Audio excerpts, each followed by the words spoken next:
கிறிஸ்துவுக்குள் மிகவும் பிரியமானவர்களே, இயேசு கிறிஸ்துவின் இனிதான நாமத்தினாலே உங்கள் ஒவ்வொரு வாழ்த்துவதிலே மிக மகிழ்ச்சி அடைகிறேன். இன்று ஜெபித்தீர்களா? இன்று வேதம் வாசித்தீர்களா? இன்று குடும்ப ஜெபம் செய்தீர்களா? யோசித்துக்கொண்டே இந்த காணொளியை காணுங்கள். திருச்சபையின் தேர்தலில் யார் நிற்கலாம் என்கிற தலைப்பிலே இந்த நாளிலே நாம் பார்க்க போகிறோம். வேதத்தின் அடிப்படையிலே அப்போஸ்தலர் நடவடிக்கைகள் 1ஆம் அதிகாரத்திலே முதல் திருச்சபை ஆரம்பிப்பதற்கு முன்பாகவே சீசர்களெல்லாம் கூடியிருக்கும் பொழுது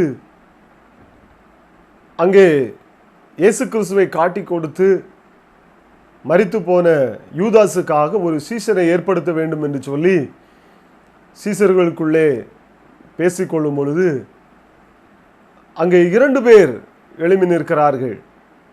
நாங்கள் அதிலே வருகிறோம் என்று சொல்லி.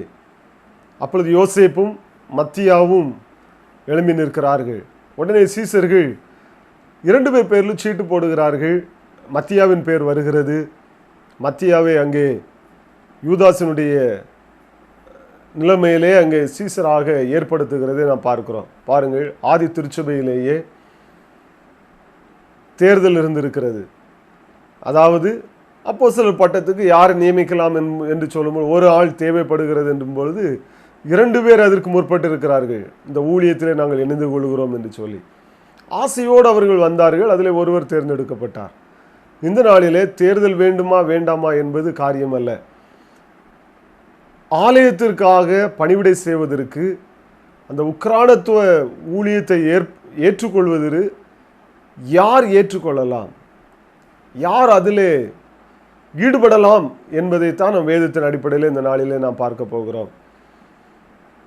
பாருங்கள், அப்போஸ்தலர் நடவடிக்கைகள் 6ஆம் அதிகாரம் 1ஆம் வசனம் முதல் 8ஆம் வசனம் வரை நாம் பார்க்கும் பொழுது ஆதி திருச்சபை ஏற்படுத்தப்பட்டு சீசர்கள், இயேசு கிறிஸ்துவை ஏற்றுக்கொண்ட கிரேக்கரானவர்கள் எல்லாரும் இணைந்து ஒரே குடும்பம் போன்று அங்கே திருச்சபையிலே ஆராதனைகள், அது முடிந்தவுடன் ஆகாரம், இப்படியே கடந்து சென்று கொண்டிருக்கிறது.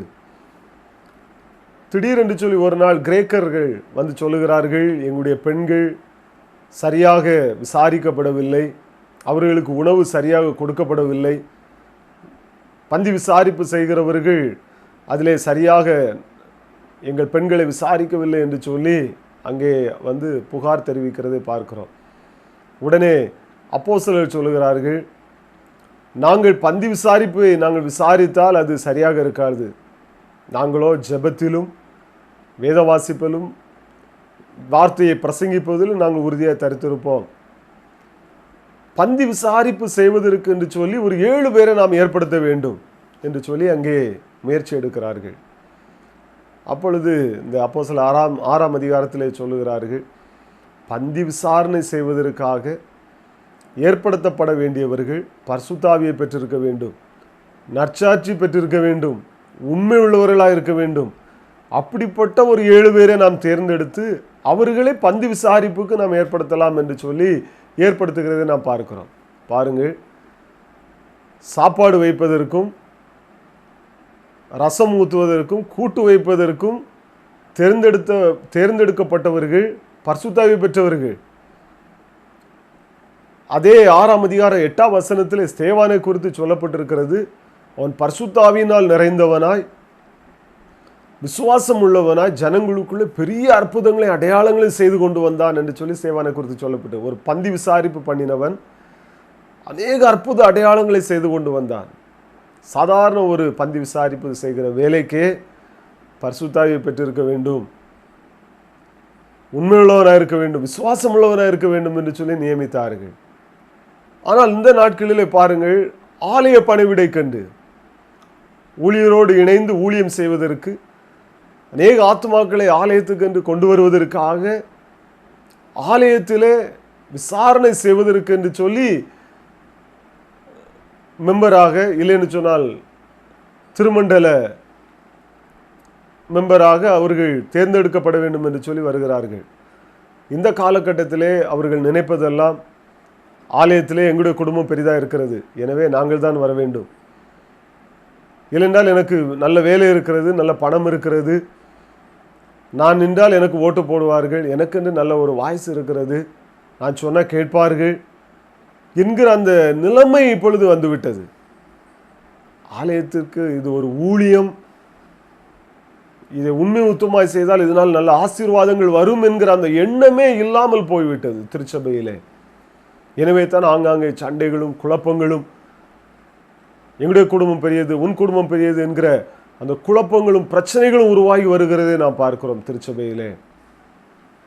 ஆனால் வேதத்தின் அடிப்படையில் நாம் பார்ப்போம் என்று சொன்னால், யார் இந்த கண்காணியானவனாய் நிற்கலாம் என்று சொல்லி நாம் வேதத்தின் அடிப்படையில் பவுல் எழுதும் பொழுது, தீத்துவின் புஸ்தகம் 1ஆம் அதிகாரம் 7ஆம் வசனத்திலிருந்து 9ஆம் வசனம் வரையும், அதே போல 1 தீமோத்தேயு 3ஆம் அதிகாரம் 1ஆம் வசனம் முதல் 4ஆம் வசனம் வரையும் பவுல் அழகாக எழுதுகிறதை நாம் பார்க்கிறோம்.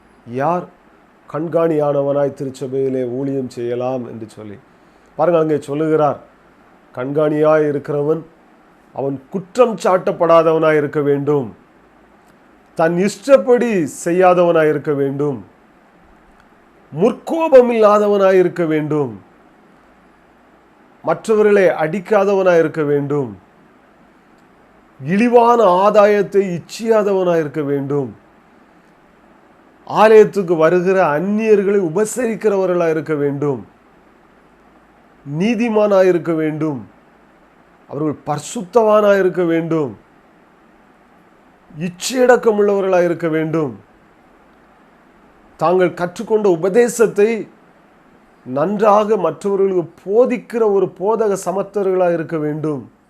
எல்லாவற்றுக்கும் மேலாக உண்மையான தேவனுடைய வசனத்தை பற்றி கொள்ளுகிற ஒரு நல்ல ஒரு விசுவாசியாக இருக்கிற ஒருவனை நீ ஆலயத்திலே கண்காணியானவனாய் ஏற்படுத்தலாம் என்று சொல்லுகிறார்.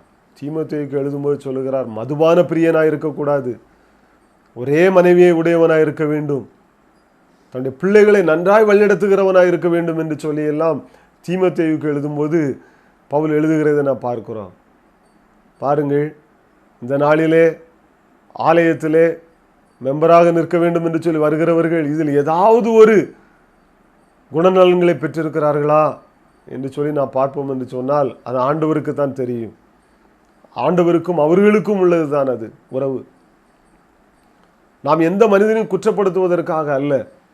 நீங்கள் ஆலயத்திலே பணிவிடை செய்ய வேண்டுமா, ஆலய காரியங்களிலே நீங்கள் செயல்பட வேண்டுமா, தாராளமாக வாருங்கள்.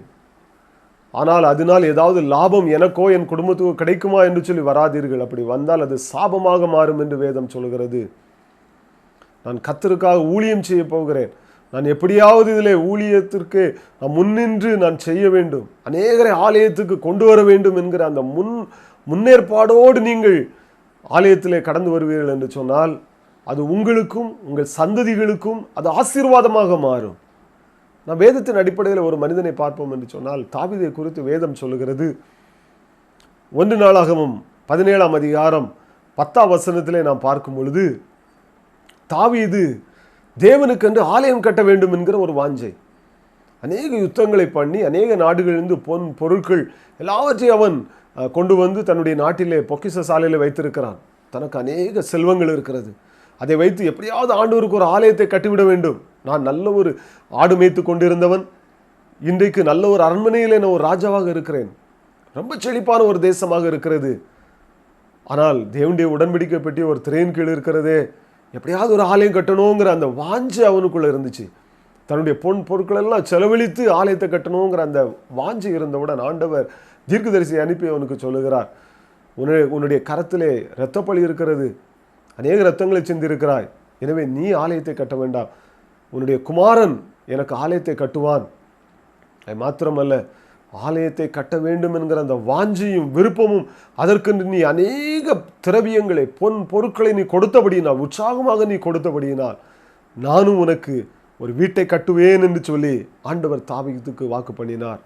பாருங்கள், அதற்கு பின்பு நாம் பார்க்கும் பொழுது அவனுடைய பிள்ளைகள், அவனுடைய சந்ததிகள் ஆண்டவர் பிரியமில்லாத காரியங்களை செய்தாலும் கூட ஆண்டவர் அவர்கள் கையிலிருந்து ராஜ்யபாரத்தை பிடுங்காமல் தாவீதின் நிமித்தம் ஆண்டவர் ஒரு விளக்கை கட்டளையிட்டார் என்று சொல்லி வேதாகமத்திலே நாம் 1 ராஜாக்கள் 2 ராஜாக்கள், அதே போல் 1 நாளாகமம் 2 நாளாகமத்தில் நான் வாசிக்கும் பொழுது ஆங்காங்கே இந்த வசனம் வந்து கொண்டே இருக்கும்.